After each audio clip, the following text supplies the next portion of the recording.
evening, y'all. Thank you, Jim, for the invite here. Appreciate it.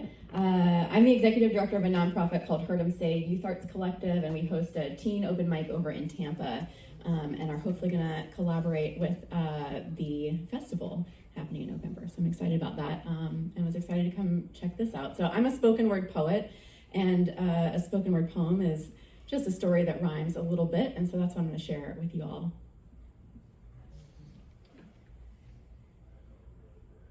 "4 years after my mother quit smoking, this time for the last time, I found out that she had smoked while pregnant with me.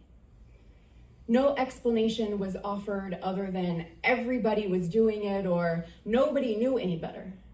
Excuses that had never successfully gotten me out of trouble as a child. See, I knew that she had quit smoking maybe for the 10th time while pregnant with my older sister. So why was I any different? Or was this, in fact, the explanation for why I was different?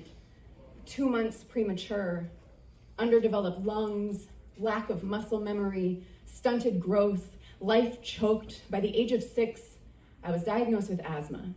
It was allergy-induced, exercise-induced, sleep-induced, anxiety-produced, medications certainly overused.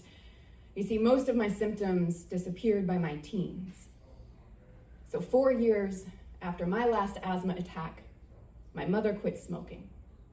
Almost for the last time, but the lure of nicotine seemed to be magnified by the stress of us moving houses, or maybe it was my father's chemotherapy, so I don't blame her for giving in. You see, it's not this cigarette, its number by now, surely in the millions, that I begrudge her.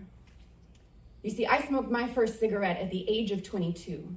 But it was also my last, because though my brain had forgotten where we came from, my lungs were able to taste the residue of bad decisions and ignorance, of tar and nicotine, of high blood pressure and coronary artery disease, of 5 blockages stinted and double bypass surgery. See, 5 years after my mother quit smoking, this time, for the last time, she had her first heart attack.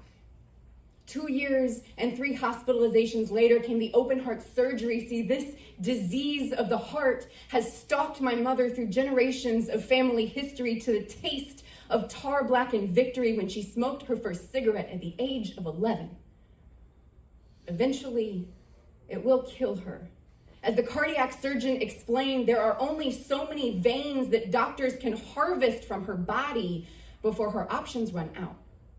And as I sat in that hospital waiting room, holding my father's hand, knowing that just down the hall, another man's hands were holding my mother's heart, I wondered if the iodine residue on her skin was intentionally Marlboro orange, or if her breast milk had been my first introduction to the taste of regret, or if cigarettes will always smell just a little bit like home.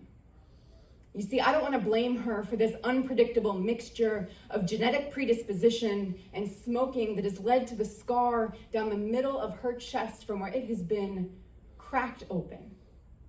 All I know is this: my mother's body is a harvest, and I am just her most fragile fruit. Thank you all so much.